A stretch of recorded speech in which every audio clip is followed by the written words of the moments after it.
massive porn consumption tends to inhibit dating. It tends to inhibit healthy self-image. For men, it tends to inhibit confidence, actually. It's just the reverse of what the porn industry, I think, would sell, right? They would sell that, hey, this is a sign of machismo. I mean, this is a sign of you're a real man. It's actually porn consumption, particularly at scale, makes men more timid, weak and more passive, less confident, and ultimately impotent. Yeah, and that might be true psychologically as well as physiologically.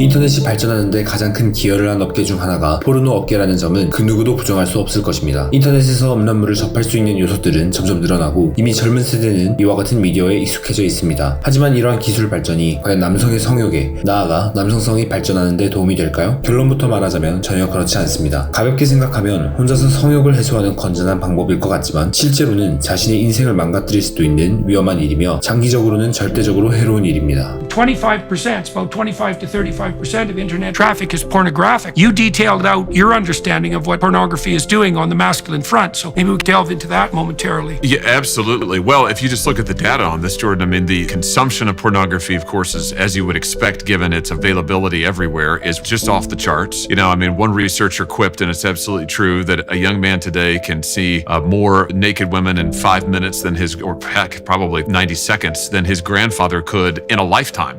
So that's technology has made that available.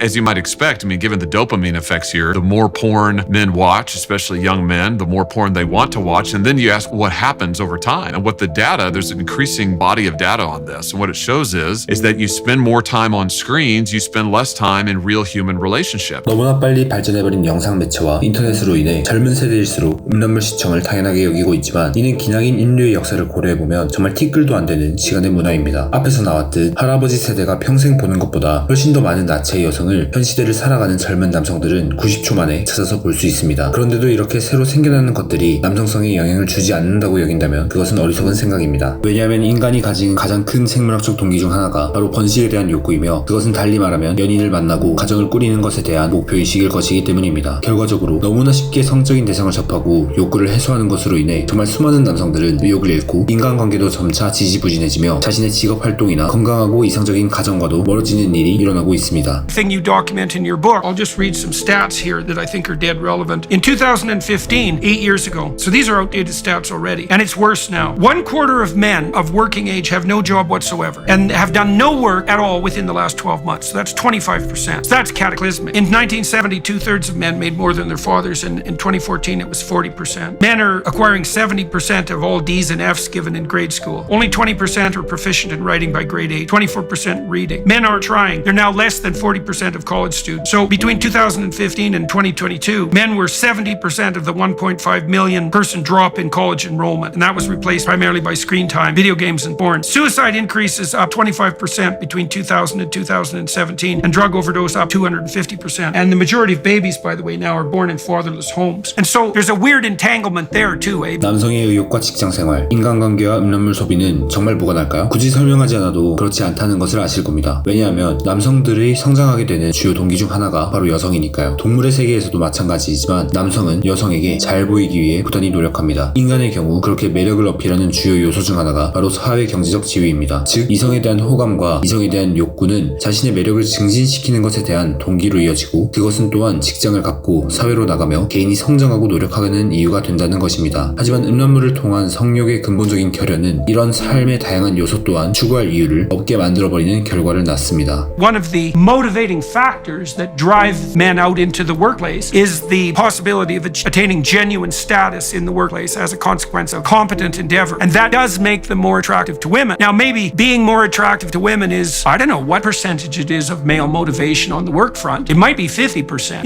Like I noticed, for example, I used to work with high-end lawyers, both male and female. And the males were always competing to see what their bonus was going to be at the end of the year. And it wasn't because they wanted the money. I mean, they wanted the money, but they already had lots of money. they could always already do what they wanted on the monetary front. It was a contest, and they wanted to be on top. And we know that the biggest predictor of male attractiveness to females is socioeconomic status. It's correlated with male reproductive success, access to women, let's say, at about 0.6, 0.7, which is a walloping correlation. You don't see like that anywhere else in the social sciences. So then you think if you deprive men of their fundamental sexual impulse, you deprive them of the necessity of sexual pursuit. Maybe you emasculate them almost completely on the practical front as well. Like, we have no idea, right? But it's certainly possible. 어떤 사람들은 이렇게 말할 수도 있습니다. 나는 직장 잘 다니면서 연애도 하는데 야동 보는데? 물론 그렇게 해낼 수도 있습니다. 하지만 이런 반박은 담배 피면서도 폐가 건강한 사람들이 있다고 말하는 것과 같은 이치입니다. 실제로 나쁜 영향을 미치는 것은 순간의 만족감이 있더라도 그만두는 게 좋습니다. 지금은 잘 되는 것 같더라도 언제 그 영향을 체감하게 될지는 모르는 일이니까요. 실제로 많은 사람들이 아무런 생각 없이 음란물을 소비하고 문제 삼지 않는 것과는 반대로 이미 많은 학자들은 이에 대해 경고해왔으며 게다가 이는 단순 예상이 아니라 실제 결과로 나타나고 있다는 것이 현실입니다. 최근 이슈가 된 앤드류 휴버만 교수는 도파민과 관련시켜 경고합니다. 음란물은 매우 강력한 자극이고 강한 도파민을 분비시키면서 일종의 만족감을 제공합니다. 하지만 도파민은 실제로는 욕구와 노력을 잇는 동기부여적인 역할이 강한데 그것을 노력 없이 간단히 충족시킴으로써 음란물과 도파민에 중독되게 됩니다. 이러면 다른 노력을 통해 실제 욕구를 해소하는 대신 간단히 음란물을 보며 도파민을 급격히 증가시킵니다. 이는 마약과도 같은 효과입니다. 마약이 실생활을 무너뜨리듯 음란물 또한 건강한 삶을 무너뜨리게 됩니다. 그리고 이는 음란물을 판매하는 이들이 주장하는 것과는 정반대이죠. Massive porn consumption tends to inhibit dating. It tends to inhibit healthy self-image. For men, it tends to inhibit confidence, actually. It's just the reverse of what the porn industry, I think, would sell, right? They would sell that, hey,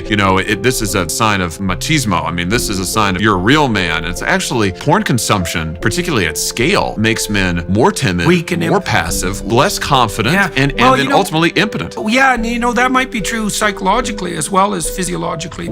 지금까지는 음란물 소비가 남성성에 미치는 영향에 대해 알아보았습니다. 여기서 피터스는 성경의 한 가지 이야기와 관련해 흥미로운 해석과 관점을 제시하는데요. 바로 바벨탑 이야기입니다. In your book about pornography, this is a cool thing. Another thing I found out when I was investigating this Tower of Babel story. So Babel is associated with Babylon, and Babylon is associated with Luciferian intellectual presumption and a kind of technocratic worship. But it's also associated with the horror of Babylon. Right. 바벨탑 이야기는 다들 아시겠지만 인간이 어느 날 자신들의 강대함을 나타내는 하늘까지 닿는 탑을 쌓기 시작했는데 신이 나타나 그것을 무너뜨리고 지금까지 같은 말을 쓰던 인류를 여러 말을 쓰는 여러 민족으로 나누었다는 이야기입니다. 종교적으로 이는 신에게까지 닿으려 했던 인류의 오만함에 대한 해석이 자주 쓰이는데요. 여기서 말하는 피터슨의 시각은 흥미롭습니다. 바로 테크노크라시에 대한 경계라는 것입니다. 즉 인간의 지성과 기술에 대한 지나친 집착과 숭배적인 태도는 인간을 무너뜨릴 것이라는 점을 경계한다는 것이죠. 또한 바벨탑이 지어진 지역인 바빌론이 성경에서 온갖 죄악이 가득하며 음란한 곳으로 묘사되는 것을 생각하면 이 바벨탑에 빗대어 현대의 미디어 기술과 음란물을 보는 것은 유의미한 비교로 보입니다. 아주 커진 미디어 시장과 인터넷 문화 속에서 음란물을 자연스럽게 생각하는 현대 사람들은 어쩌면 바벨탑 이야기에 등장하는 아무 생각 없이 탑을 지어가는 인간과 비슷할지도 모릅니다. 정말 어쩌면 우리는 끝내 무너질 그 탑을 아무 생각 없이 지어가는 것일 수도 있습니다. 그러니 만약 음란물을 보고 있다면 당장 가능한 빨리 멈춰야 합니다. 무심코 쌓아올린 탑이 결국 무너졌듯 인생이 무너질지도 모르니까요.